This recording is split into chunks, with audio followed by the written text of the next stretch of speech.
Alma ağacı və Əsma. Bir vaxtlar balaca, mehriban bir qızcığaz var idi. Adı Əsma idi. Əsma hər səhər nənəsinin bağçasına qaçar, oradakı böyük alma ağacının altına oturardı. Ağac o qədər gözəl idi ki, yarpaqları zümrüd kimi yaşıl, almaları isə günəş kimi parlaq qırmızı idi.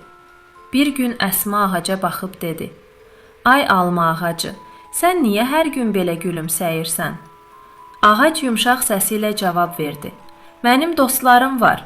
Günəş məni isidir, külək məni sığallayır. Sən isə mənə baxıb gülümsəyirsən. Buna görə xoşbəxtəm." Əsma təəccübləndi: "Mən sənin dostunammı?" "Əlbəttə," dedi ağac.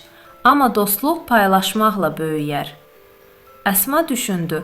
Sonra bağdan bir səbət gətirdi və ən gözəl almaları yığıb qonşu uşaqlara payladı. O gün hamı gülümsədi. Alma ağacı da sevincdən yarpaqlarını yellədi. "Bax, indi mənim sevincim bütün kəndə yayıldı." Əsma ağaca sarıldı. "Sən mənə paylaşmağı öyrətdin.